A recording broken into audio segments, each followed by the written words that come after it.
くまさんおはようございます。おはようございます。今日はくまさんの持ち込み企画ですね。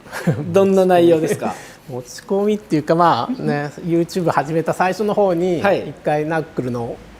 エンジンまで下ろす動画をやったんだけど、あれから何年2年そうですね、2年ぐらい経ってますね。ちょっと去年いろいろエンジンもトラブルあって、はい、で今年また4月からレースやるにあたって、はい、エンジンをちょっとバラす動画を、はい、くまさんならではって感じのたまたま貴重映像ですね。じゃあ持ち込み企画というよりはちょうどいいから撮ってねっていう感じで、じゃあやっていきますんでよろしくお願いします。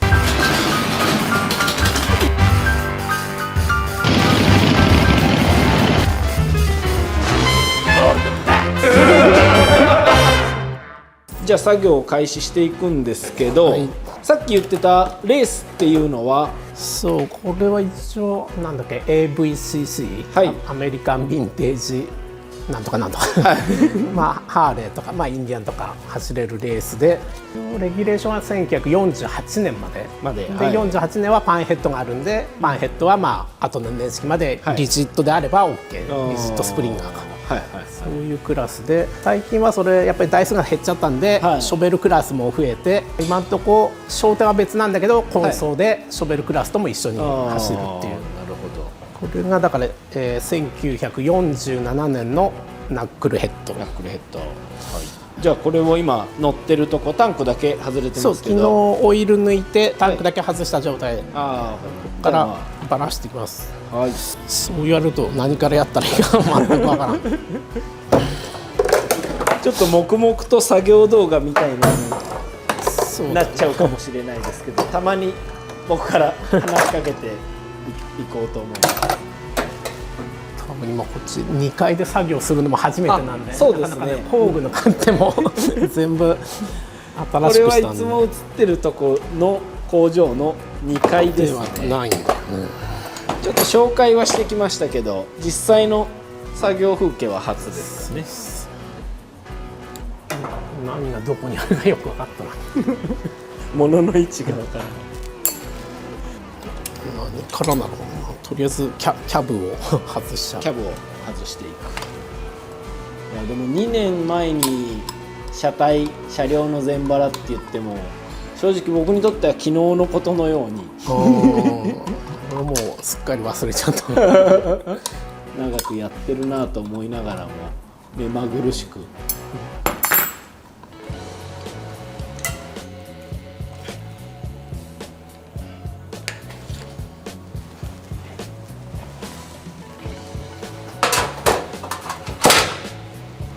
この辺も特に秘密もなんもないんだけど、ここ普通ノーマルはここはエンジンマウントとはつながってないんだけど、やっぱりねこうレースで使うとなんていうのかな、フレーム、エンジンもこうフレームと一体みたいになってて、こういうところに多分力が来ると思って、ちょっとでも分散するようにこのブラケットは後付けで付けてるんですね。門外不出ではないですね。ところレースで、一応念のためタイラップとかこれはワイヤリングで止めてるんだけど、すぐ切っちゃうね。そうですよね。その外れないようにとかの工夫みたいなものはあっても、それでタイムが縮まるわけじゃないというか、そっちもでも大事なんですよね。走り切ることとか。もちろん私やっぱりオイルをね漏らして自分が転ぶならまだいいけど、それで他の人が転んでもいかんし、最近レースも結構1メーターオイル漏らした場合1メーターいくらで罰金取られるようになったんで、なかなか世の中厳しいんだよ。それはクリーニング量的なこと。そうもちろん。それとスケジュールも多分遅れるし。そうですよね。じゃあ単純なクリーニング量以外にもペナルティ的な怒られてる要素も入ってるんですよね。だからみんな真剣にそれだけ取り組んでくれっていうことですよね。罰則もあるし。これは去年かな、フレーム変えた時にコイルの位置を、こっちの普通あるマウントのボスがなくなるんで、こっちに移植したら富士のストレートでこれが抜けちゃってありました。そう風が抜ける方向になったってと、まあやっぱ振動と、今はこれでもう絶対抜けんように縛ってるんだけどそうですね、これならなんでも本当に一応あの時も抜けるたんびに入れ直して乾燥はしたんだけど全くダメださすがにそれでタイムが伸びるような世界じゃないっていう片手で持ちながらこれレースがまた1年始まるぞという時に毎回エンジンをばらしてるわけではない。ではない。去年はとりあえずもうそのまんま行くつもりで、はい、ちょっとレース前に練習してたら、はい、どうだっけな、ブローバイのホースのここ来とるとこから結構オイル吹いちゃって、あれいつにないあれだなと思って気になってばらしてったら、はい、結構やっぱりバルブガイドと、はい、あとクランクピンがやっぱりちょっともう行きかけてて、はい、クランクがやっぱりなんかねスラストのワッシャーとかフライホールの方がもう削れちゃって、はい、多分油圧がそっちに落ちててヘッドニックオイルも多分減ってなんかそういうの熱も持って、はい、で壊れて去年本当レース本番の2週間ぐらい前に突貫で組んで走って結局そのまま1年走っちゃったんで今回ちょっと何があるか。ここも昨日発見したんだけど結構もうパックリ割れてて、マフラーの継ぎ目いろいろ排気がそこから出ちゃうほどではないんですか？いや多分出てるんですね。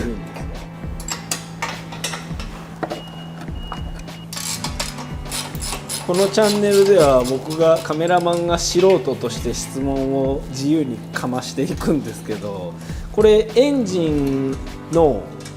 消耗って一言に言っていいか分かんないんですけど、普通にその趣味でバイクに、ナックルに乗る消耗の速さと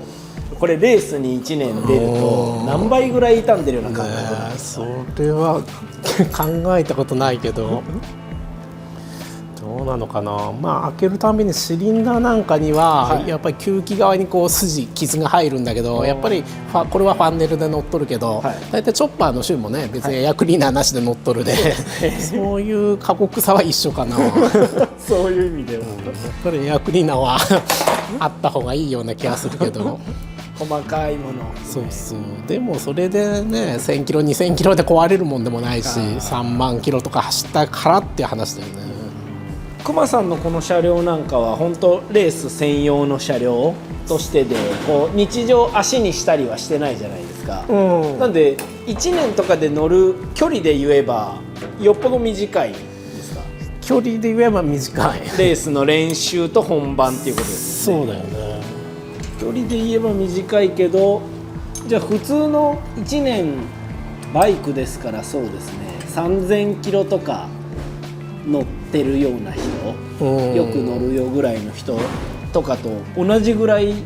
消耗しちゃったりするんですか、その1年の。そうだよね。タイヤは本当そのぐらい3000キロぐらい乗ったぐらいの感じでなくなっていくわけだもんねそうか、タイヤで言ってそうであれば。でも距離は違うけど過酷さはやっぱりあるよね。昔はエボのスポーツスターにやっぱりストローカー組んで、あれはレースだけじゃなくて街乗りも使ってたんだけど、あれなんていうかな、ストロークでこのピストンの行って帰ってくる距離が増えるんで、こうなんていうかな、シリンダーが楕円になっていくっていうか、やっぱそういうのは普通のノーマルよりは全然早かった気がするな。それは測れば楕円ぐらい？そう目で見ては分かんない程度なんですよ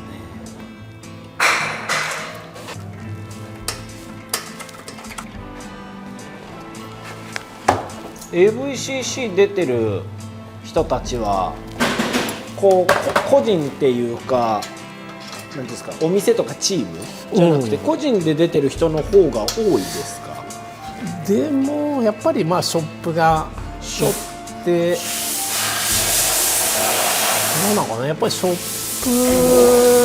の方が多い。ショップの名前使って出てる方が多いよね。じゃあライダー自体がライダー専門というよりはやっぱりこう作業できる人、自分でこうやって熊さんみたいにやってる人が多いんですね。そうだよね、まあ、やりながら多分覚えて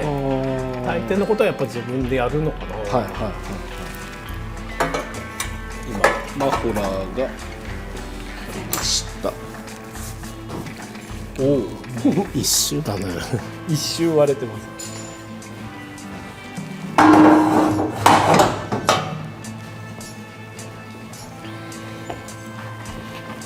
ぱっくりと。たまにエンジン開けるのはくまさんはドキドキしてるんですか、ワクワクしてるんですか。いや今回はまあね別に普通に走ってて開けるんであれだけど、去年はもうちょっとどうなってるかなと思って普通にじゃあ定期点検的な感じですか。今回はそうでも去年クランクがいってクランクをちょっとまた元に戻したいのと、一応同じサイズのストローカーで組んでるんだけど、あとまあ各部点検とか、でも違うあったなんだっけな、ここのエンジンマウントがここまあもともと修理の跡があったんだけどここ割れてなくて、これ去年の最終戦の前に割れてるのを発見して、もうレース前もう下ろせんかったんでこの状態で持って行って帰ってきたらやっぱりまた開いてて、それをやっぱりちょっと下ろして直したいのがあって、じゃあ表側だけ今は肉が取られてる。それとあと何かあったかな、なんか気になるのがあって一応今回バラす、やっぱそれぞれワイヤーとかワイヤリングしてあるものとかこのバネで引っ張ってるのとかもそうですけど、物はじゃあ若干多い状態というか外すには手間がかかる状態にはなってるんですよね。そうだよね。軽量化はもちろん考えられてるんでしょうけどちゃんと止めてるものが多いからそれを外していくのは少し時間がかかりそうな。今アンダーカウブが取れました。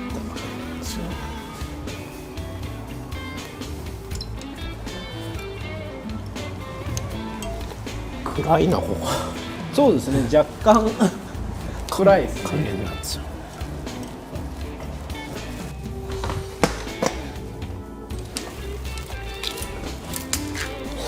キャッチタンクつけたり、これはまあオイルクーラーもあるし、ホースブローバイの発抜きとこれも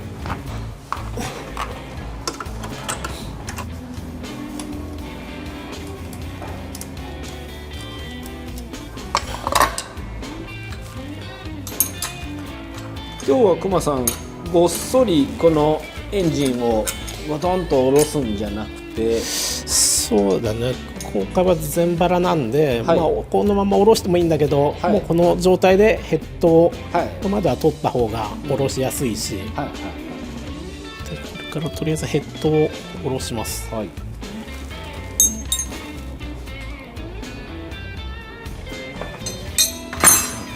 た1個発見お、1個何かを発見やっぱこう力かかるな。レールがこっからそこですか。こっちを補強しとるばっかり余計こっちが負けちゃう。へえ。これはでも初めてだな。本当ですか。エンジンハンガーの意味をなしてないってことですか。そのフレーム側が取れてるってことは完全両側っていうか。そうまあもともとのフレームの強度不足だよなこれ。やっぱ上の方がブレるし、やっぱりこのエンジンマウントが割れたのもちょっと全て原因かもしれない。さっきの肉持ったところのちょっとずつどっかが遊んだりブレたりすると連鎖していっちゃうんですよね。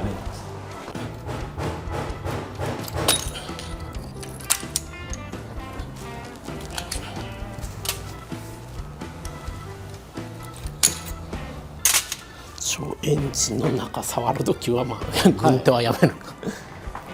繊維質だからですか。そうなんとなくねやっぱり嫌でまあいつも素手なんだけど今日はちょっとおしゃれにいってるんで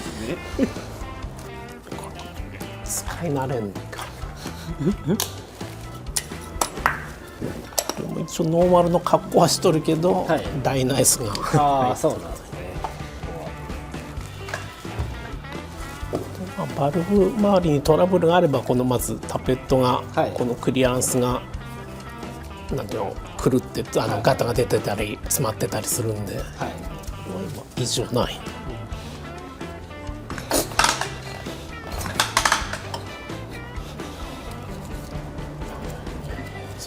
問題ないね。組んだ時のまま感じってことですね。そのアウターが上からスコンスコン落ちてきちゃう邪魔なのはもう最終的に気にせずどんどんやるのが一番早いですか。そうなんか洗濯バサミでね止めたりする人おるけどそういうの使わずもうさっさとやれるようになっちゃうのがじゃあ最速なんですかね。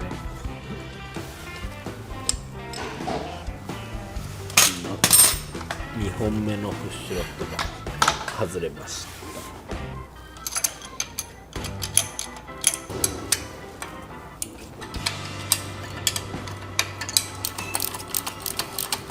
熊さんはこのスタッフが着てる T シャツ、いろんなボスデザインの販売してる T シャツがスタッフ用としてもさまざまなデザイン、今はチョッパーボバーの今日は文字のあれですけど、この辺はどのように思う？いやどれでもどれでもどんどんやっぱねサンダーとかにやっぱ穴が開いてで変えていくね。このデザインはかっこいいなとか思ったりしてる時もあるんですか？ものによって背中なんでね一応見てないでもまあ一番最初のやっぱり、はい、なんだっけエンジンあれ文字だけのやつ、はい、かな。オールドマックスなんとか違ったっけ文字だけの一番最初のやつがなんか一番、いいかなと思いながらもそれはもう穴が開いてまだ持ってるけど、そうまあいつもボスは YouTube 楽しみにしてますんでたまにはクマさんが T シャツにどう思ってるか入れておこうかな。工具が勝手悪いな下だとすぐここ回すものがもう出てくるんだけど、ちょっと肉薄にしてあったり入ったそうですね、そこ薄くないと入んないです。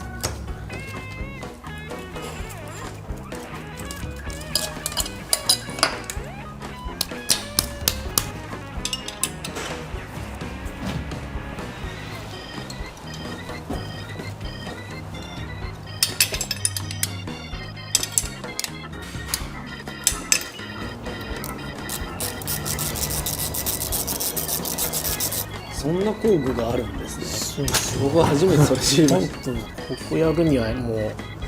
一番なんです。そうですね、めっちゃ楽ですねそれあれば。今のは手元のグリップを回転するとコマが送られてくるんですね。でまあ普通のラチェットもできると、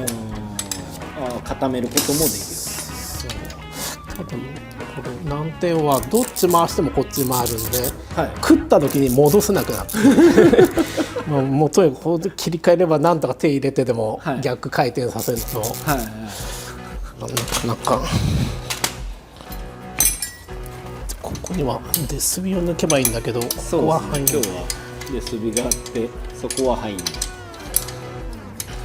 もう本当そのガスケット飛んだとかでそこをやるときにひたすらそのボルトを抜く時間がただただ長いだけですもんね、ここは。巻き数も多いですし工具が場所によって入りにくかったり、指じゃいつまでも硬くて回らなかったりそうだよね、指で回ってほしいな。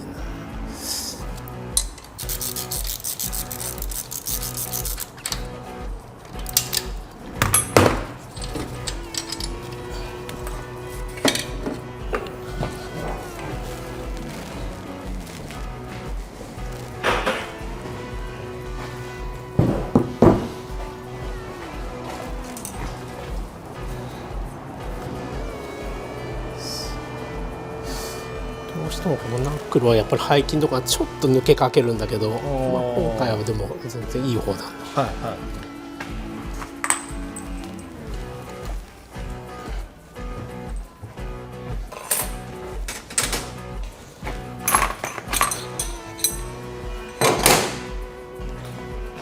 ナックルじゃなければ別にその排気側がっていう癖みたいのはあんまないんですか？でもナックルは特にでもまあ抜けるのはやっぱり熱持つんで、こっちは歪みとかなんかあるんだろうな。この後で見ればかなりはっきり。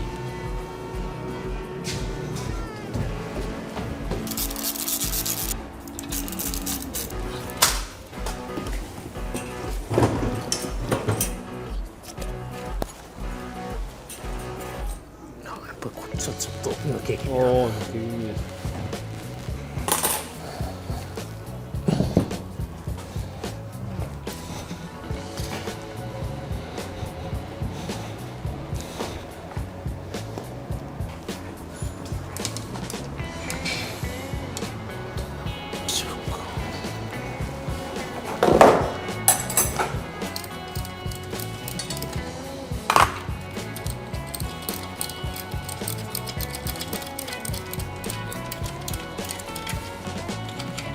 うちの YouTube の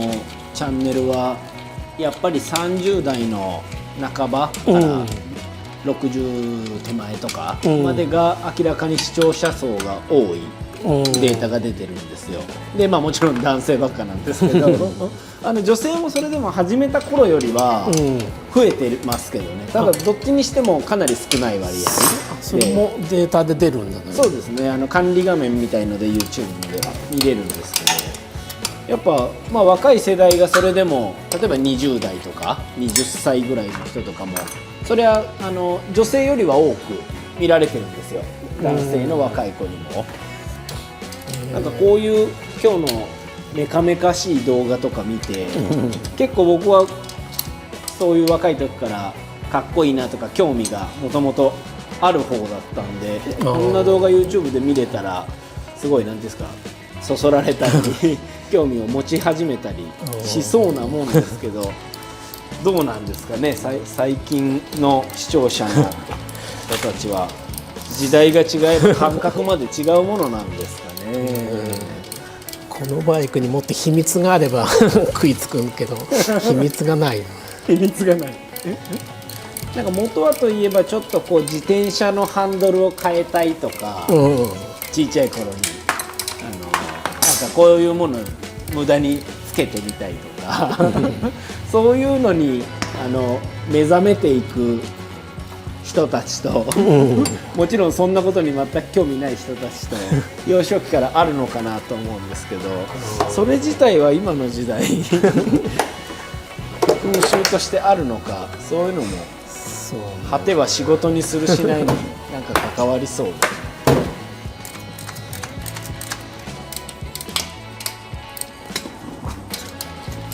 なんかレース見に行くとちょっと問題があった車両とか予選の後ばらしたり直したりしてて、結構顔見知りも皆さん出てくると何が悪かったのとか多少会話したりライダー同士でしてるじゃないですか。なんかレースでくまさんも驚いたようなそんなとこ行ったのみたいな人の話でも。俺でもその現場にはいなかったけど、なんかナックルで昔の AVCC で、なんだっけスローダウンしてピットにスローダウンしたままピット戻ってきたバイクが、こっからピストンが見えてたって言うんだよねシリンダーがなんかもうその人も大げさに言ってるかもしれんけどシリンダーがもう粉々になってどっか行っちゃってここにピストンがあったっていうんだよね中見えてるってすごいなるって思ったけど、ありえん話でもないなと思ってそれは衝撃的ですねそう昔アイアンでレースやっとる時も、筑波の最終コーナーでスパーンといきなりエンジンがストールして、なんか頃またポイント転換のまま走ってたんで、ポイントの球が飛んだかなと思って、最終コーナースローダウンしてあの時はまあグラベ出たのかな、はい、でレース終わってから回収されて戻ってきて、はい、俺全然普通で、何が悪いのかなと思ったらなんかちょっとオイルが漏れた感じがあったんで、で覗いたらクランケースの下にこのぐらいの穴が開いててそれこそコンロットがもう中でぶち折れてて、そんなの一回あったね。折れたのがもちろん先で、そうそうそう、ケースを突き破るように力がかかったってことですよね。すごいな。ダメか、ダメだな。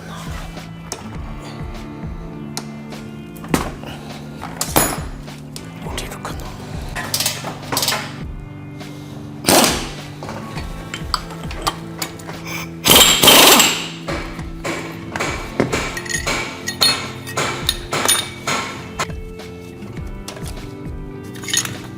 これで一通り円が切れたような感じですよね。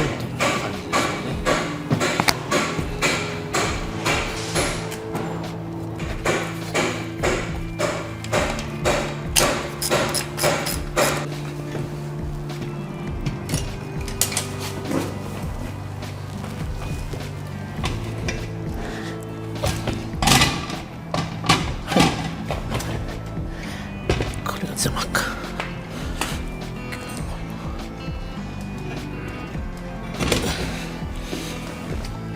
じゃあいよいよエンジンが降りて、ちょっとサムネ写真を一旦撮ります。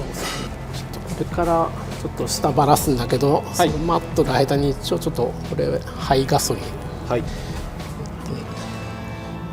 もう明らかに悪いやつはもうたまらずすぐ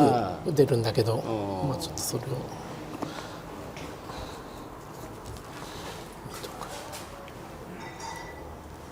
放っておいてどうか。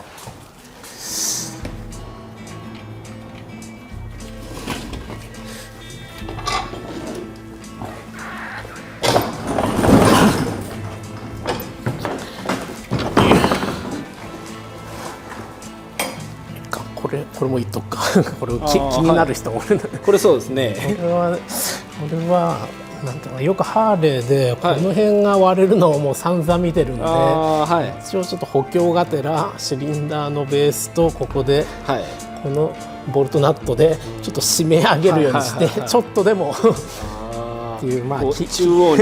にギュッと気休めなんだけどこれをやってそうだ、とりあえず割れる前にと思ってやったんで、はい、実際割れずにいけてる。これが効いてるのかどうかは分かんないけどその分整備性は悪いこういう時には。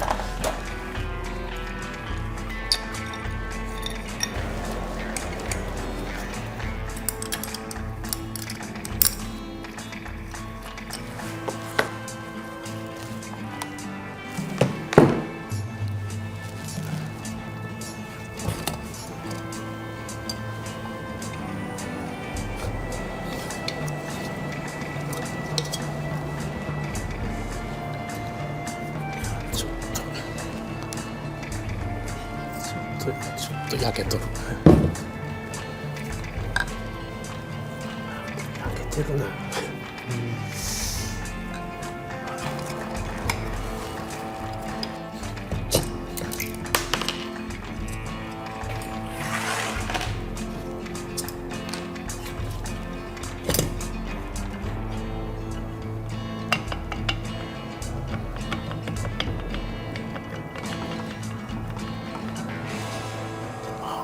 焼けてるんだ。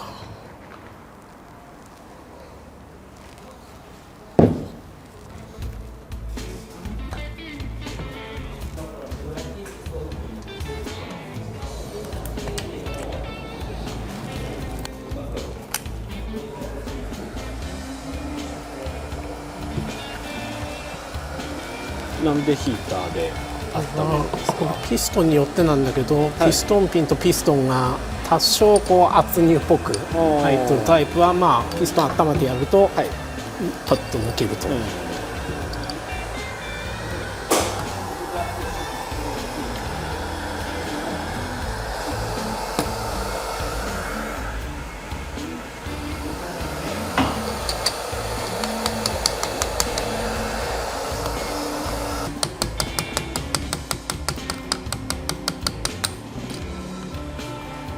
そいつが出てくるぐらいは温まってるのに、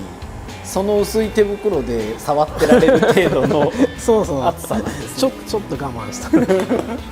たあ、熱いは熱いです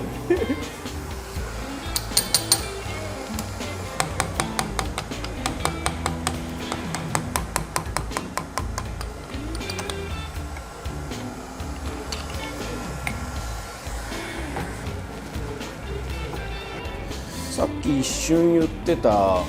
コンロットが折れるっていうのは、もちろん先根元のフライホイールが動いていることからすると、頭がピストンとかがなんだかこう固まって動かなくて、なお動こうとするから折れるんですか？そう、あの時はでもね、やっぱりこれハーレーのコンロットとこれ、まあ、親と子って言って、股になってて、やっぱりリアのこの辺は薄くて、多分アイアンの時はこうなんていうの、ピストンって爆発で押す力より、シュッと伸びた時に伸びて戻る瞬間やっぱすごい力かかるんで、その時に多分ここに負担かかって下が引きちぎれて、でコンロット曲がった瞬間にもう上がぐちゃぐちゃになったっていう。あ、そういうこと。このじゃあ一番この腕の部分というか、なんていうんですか、ここからバキッといってるとかっていうよりは、じゃないとこっちが折れて最終的にこっちがどっかに当たってぶち折れたんだけど、先は多分本当ここの付け根が多分開いてきたんだと思う。ああ、そういうことなんですね。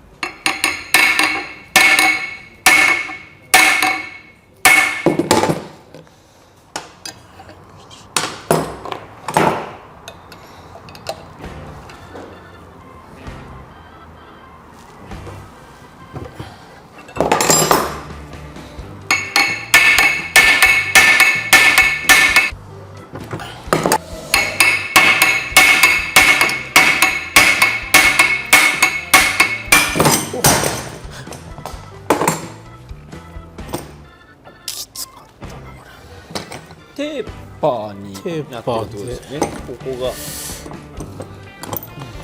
これ聞いとったね。今待ってるこれ、これも本来はここなくて、なんていうのかな、もともとナックルのノーマルはここシールみたいなものはないんだけど、後付けのシールがよく売ってて、つけるんだけど、やっぱりなんていうの、圧入で入れるとこが緩くなっちゃうとシールのホルダーごと回っちゃって、だからそれはこれプラスもう一個シールのホルダー作ってここでビス止めしてて、そういうことなんですね。ちょっとでもやっぱオイル漏れを止めたいっていう。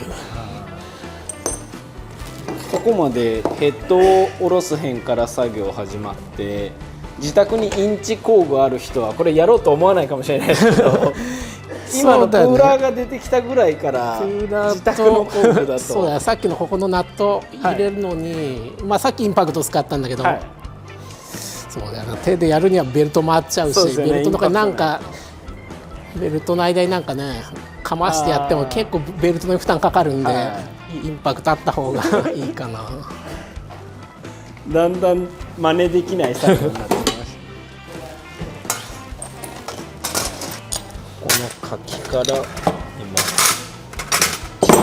ちっちゃいのがこれが出てきた。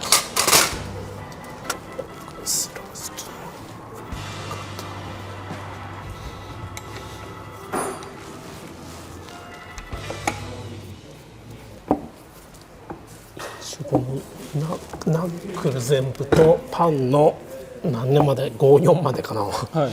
どうしてもこの 両側がローラーベアリングで、テーパーローラーで位置が決まってないんで、まあ、もちろんこのスラスがないときついんだけど、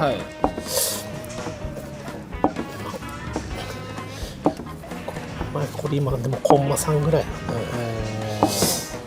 ちょっと動画でどのぐらい今の滑りが見えるのかコンマ3ぐらい動いてるじゃないかと、コンコンって音が聞聞こえてます。そう一応マニュアル的にもコンマ3っていうのが大体な基準なんだけど、もちろんなければない方がいいんだけど詰めすぎも怖いし。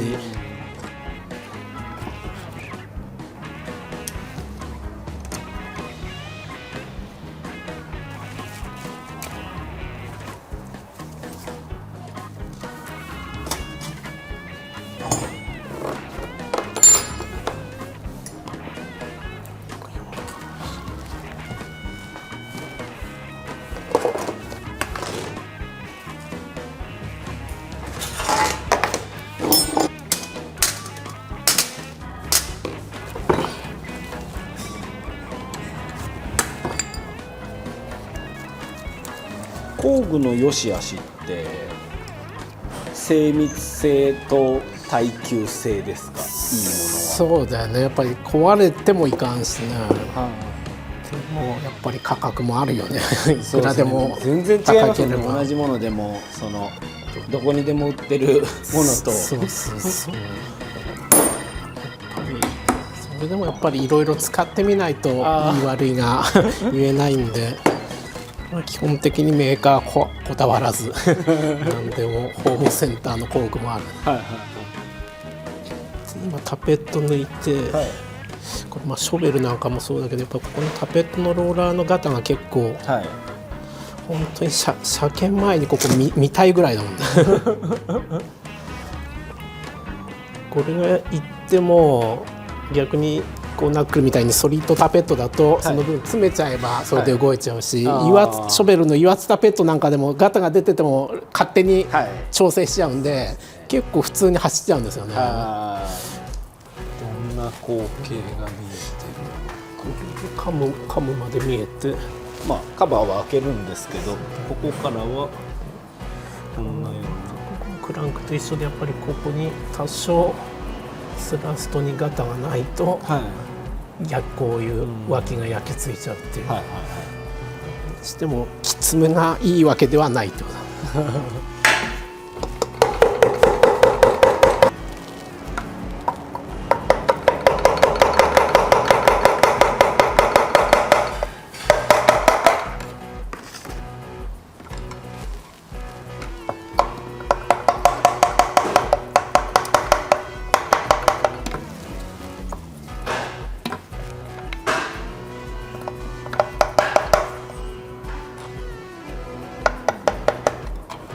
これは不用意にギアがボロボロ落ちないようにとか見ながらって感じですか？初めてバラす人は特にバラさず、それで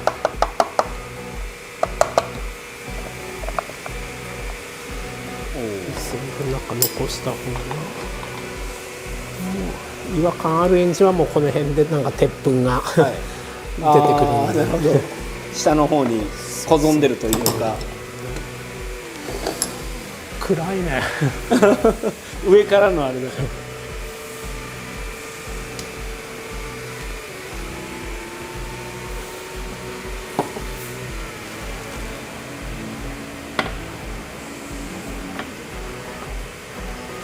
ピストン運動することでカムが動いて、これ主にこの一個一個のギアたちは何というのは、これが軸なんで、これがクランク軸で、これがピニオンギア、で、上がカムシャフト、でこっちは天下のサーキットブレーカーのドライブギア、でこっちはダイナモのドライブギア、でこれは本当ハーレー特有の、要は内圧コントロールっていうか、ブリーザーバルブで、これもいけばいいとにかくなんていうか全てやっぱりクランクに対してタイミングがあるんで、普通に考えればこのマークが映りますかね。ちょん点でこれが全部合ってた状態で組むのがもちろん基本。このカムのギアっていうのは上から見た時にクランクが動くとこのおむすびみたいなカム山が動いて、さっきばらしたこのタペットを押すとこのプッシュロッターが動いて、最初に外した棒ですね。それで結局はヘッドのバルブを動かすっていう、だから全てタイミングが大事っていうことで、ここがもしこのギアたちが違っちゃったりすると、まあほぼかからんが1コマぐらいなら、多分動いちゃうんだけど、こんなような因果関係があって、これだと本当ポンチマークだけの管理なんで、これを打つ人が間違えればっていう昔のエボのスポーツスターで、やっぱりエボだとやっぱりこの紙が4つ並ぶんで、もちろんシビアなんだけど、なんかねマークがずれてるのがあるっていう話だったんだよね。これは手でこんなシュルシュル回るぐらいスムーズなんですね、やっぱり。今実際このカムカバー抜いてるんで、この辺の抵抗もないんで、もうほぼフライホイールの重みでやっぱり戻ってきてくれんと、クランクの芯も多分合ってないし。これは今開けてみるとよく構造とかこの滑らかさが伝わりますね。エンジンの中がやっぱ綺麗に整ってるというか、問題はなさそうなんですか今回。今のところね、まあ、ピストンがちょっと焼け気味っていうのがあるが、まあこすってよしにしちゃうね。スラストがやっぱりネックでとにかく、よし、これでさっきのスラスト見てみる。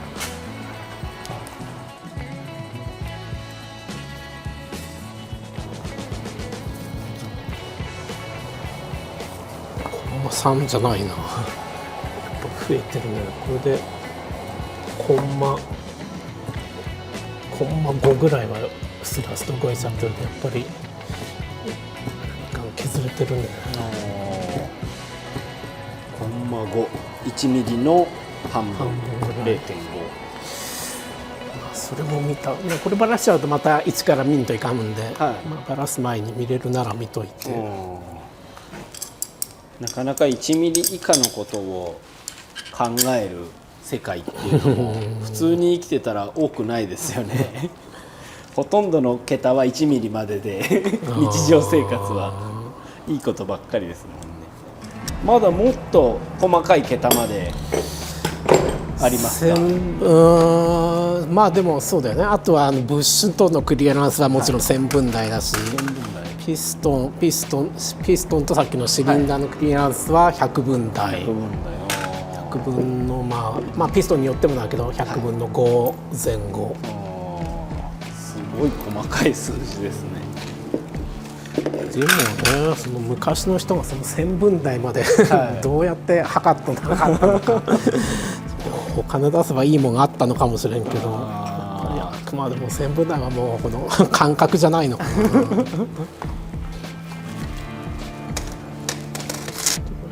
カブもここでスラストの調整用のシムが、その枚数での調整が基本です。厚みが何種類もあって、でまあシックネスゲージカムカバ入れちゃうとこれが、さっきみたいなダイヤルゲージはつけれないんで、フ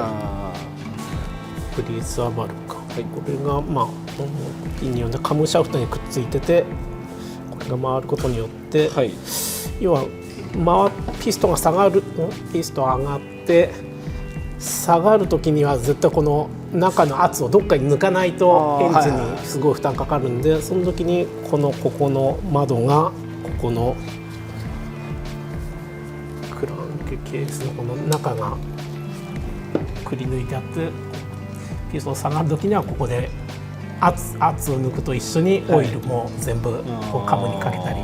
して、でピストン上がる時にはこれがちょうど閉じてるっていう。これもじゃあさっきのこのタイミングが合ってるから、それがこれがずれてると本当に変な場でオイル拭いたりとか。国産にこの考えはないんだよね。そうなんブリーザー。国産はもうただ圧やるときはどっかクランケースの背中に圧付きのホースが出てて、多少まあオイルはあんまり測るように迷路みたいなにはなってるけど、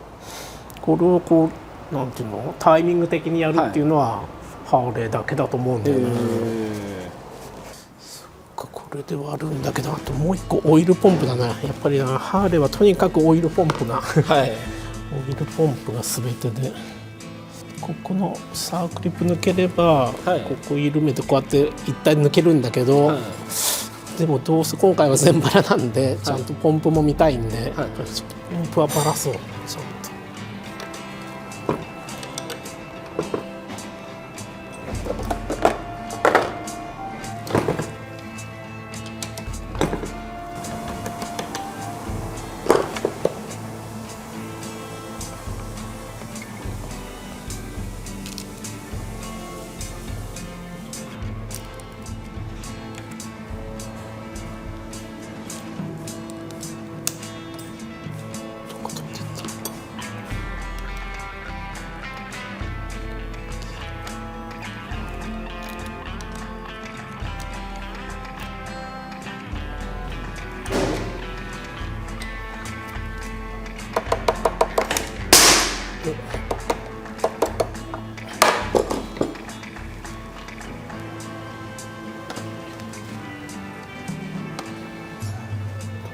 これはなんだ、一応ノーマルのナックルのポンプではなくて、はい、S&S というアフターパーツ、アフターマーケットが、はい、書いてあって、でもこのポンプはもう結構ずっと20年ぐらい使ってるのか。でもやっぱりこのポンプ、こっち側が送りのギアで、はい、こっちが戻しのギアなんだけど、はい、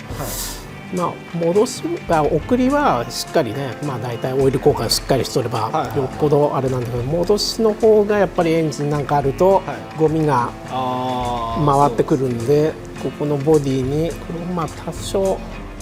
筋はあるけど、はい、これもうひどいやつだともっとガリガリいってて、ここ見れば大体そのエンジンの今の程度が分かるっていう感じかな。でもフィルターよりは後ですか？いやでもここはもうエンジン回ったものがこれからタンクに戻されるとこなんで、何やってもそうだよね。ハーレーはナックルとかはまあオプションみたいなのでフィルターあるけど、純正ではなくて、ショベルになってからなんかオイルタンクにたわしみたいなのがつくのがありか。それ以前は多分本当ないんだよね。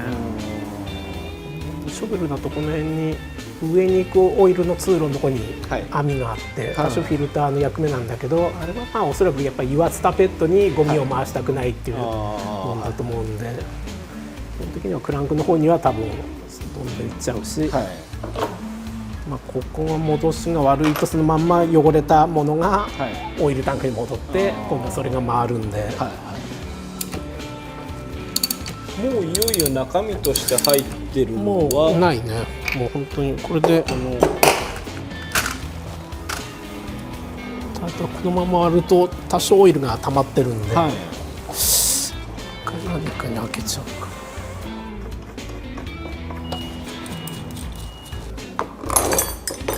OK で1個これか、よくあるトラブルで、やっぱりこのさっき言ったカムのサーキットブレーカー、でスビのドライブギア、これのシャフトがこれがやっぱりなんていうかな、緩むんだよね。とにかくこれが正ネジで、だからやっぱりスライド緩む方に回っちゃうのかな、だから途中からパンの途中からこれ逆ネジに変わるんでね、やっぱり多分メーカーもよっぽどその対策だと思うんだけど、まあ、とにかくバラした時にはこれも昔一回穴ここがガタ出ちゃって、これ多分埋めてフライスかけてるね。この辺は結構今見たら絶対この辺もネジを見ると思う。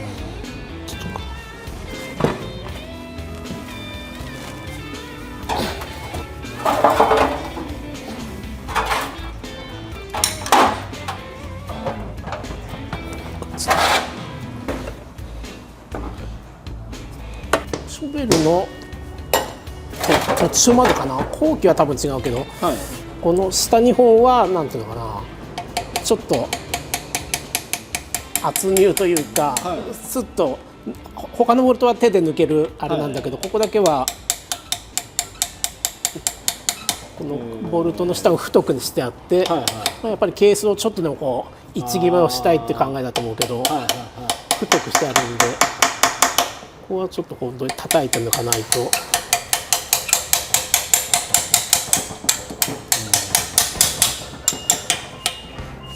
逆にはバラしたボルトでこの長さが他のとこでも入るけど、はい、それがいいわけじゃなくて、はい、こ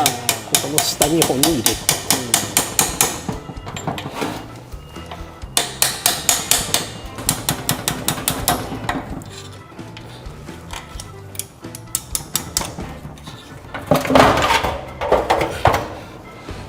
でまあ、注意点も両側さっき言ったローラーベアリングで、はい、多分バラバラっともう落ちるんだよね。落ちんようにするのはなかなか難しいんで落ちたベアリングをすぐ回収できるように、はい、作ったものにはミリも混ざってるんで難しい。これでもオールドマックスにいるとこのもう割ったケースとかはありますけど、やっぱなかなか割るところをこうやって動画で撮るとかってなかなか見れないですよね。ちょっと時間かかったですね。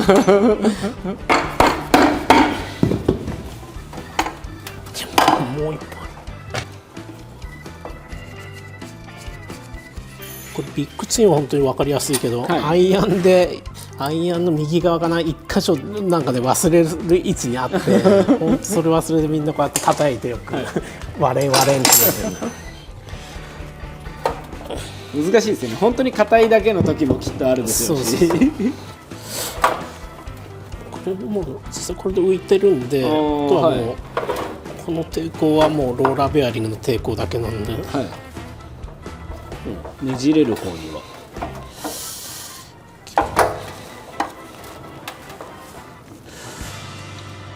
これは抜けるんだよな。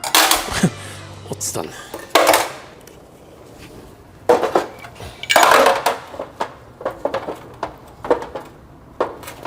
これでこっち抜くと向こうのベアリングも落ちるんで、はい、なるべく片側で回収しちゃう。これがポロポロこうやってダブルで入ってる。はい、でもこのナックルも基本的にはクランクケースは本当47年の当時もんなんで、すごいよね。そうですね。本当はこんなストローカーなんか組んじゃいかんのだろうね。すごい削り方してるけど。ダブルじゃないんだ。ケージがダブルでローラーは1本なんだ。はい、多分左側はやっぱ駆動系なんで、はい、左側はダブルで入ってるのかな。や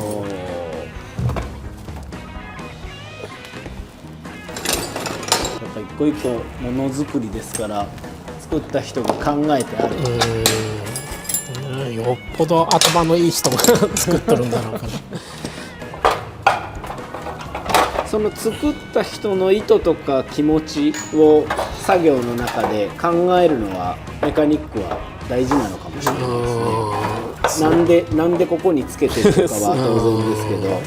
それを考えれるとあんま壊さずにいろいろできるかもしれない。だからさっきの逆ネジの話もやっぱり、はい、そういう考えだったんだろうし。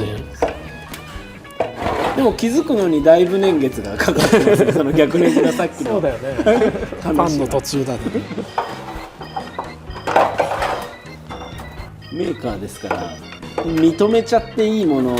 も悪いものもあったりするんですけど、それ直すってことはここまでのはあまり良くなかったって言ってるようなもん、ね、下手したらリコール扱いになってリコールみたいな。とにかく一応このハーレーの組み立てクランクなんで、はい、ガンってやるとそれだけで絶対ずれるんで。そうなんですね。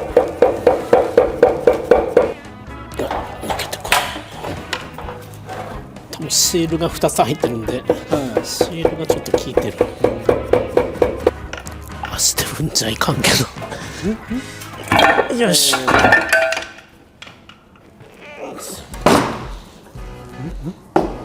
お重いんですよね、もちろん。重いけどこれまで S&S でノーマルに比べたら、はい、軽い方で、あ、軽い方ですか。さあこれでとりあえず全バラ完了ということで、こっからとは洗いながら一応各部クリアランスを見直して、もう一回組み上げるっていう、基本はその測ったものが減ってるとか問題があれば新しいものに変えるみたいのが基本的な。そうでもさっきのスラストなんかはやっぱり全部ワッシャーでこう調整できるんで、これをこういうので合わせていくってことだよね。ちなみに今日は別に急ぐ企画ではないんですけど、今時間では3時間経過3時間ぐらいですね。2時間でバラせるって大口食えないクマさんの腹積もりでは2時間ぐらいでいけるかなと思ってたけど、そうだね、要因は僕が喋りかけ続けることと、ね、やっぱちょっといつもより工具を取りに行く手間と、なんかやっぱちょっと勝手がこの環境が違ったんで、言い訳だけどだってこれ撮影だけじゃなくてクマさんの作業自体この上でやってるのはそれも初ぐらい。そう撮ってる撮ってないじゃなくても最近あれですよね、だんだん物が増えて、そうやっとできるようになったこれがやっとついたんでホイスト、そうこれもこのバーもね一応何でも上げれるように作って、じゃあ一旦これで作業的には終わりで、そうだね、いいですかね。ものとしてはこの辺に外れたものとものたちと、中身は本当知れとるもんねちょっとこの下にも外装っていうかエンジン以外のものもありますけど、こんな感じで外されましたということで、もう抜けのカラーで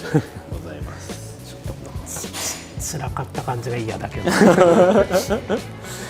ーバーホールがとりあえず編集で短くはしますけども、一通りこんな作業をしてでさっき言ったように洗いながら見ていって、このエンジンはこれなんだけど、お客さんの方もこんな感じでバラして、でも本当はバラしを本当にね丁寧にやらないと、バラしの時点でやっぱりクラックとかいろいろ発見するとなかなか大変で。最近はちょっといろいろ分担して洗ってもらったりいろいろしとるんだけど、本来はやっぱりバラした人が決めるのがやっぱり理想かなっていうのはでもやっぱこうやって全部やってみて組み上げたものはそう思うとやっぱ安心ですね。そうじゃあ一応今日の動画は以上になります。よかったと思う方はグッドボタンとチャンネル登録等で応援をよろしくお願いします。じゃあ今日はくまさんありがとうございました。お疲れ様でした。オールドマックスだけ簡単にいいですか、やってもらって。せーの。オールドマックス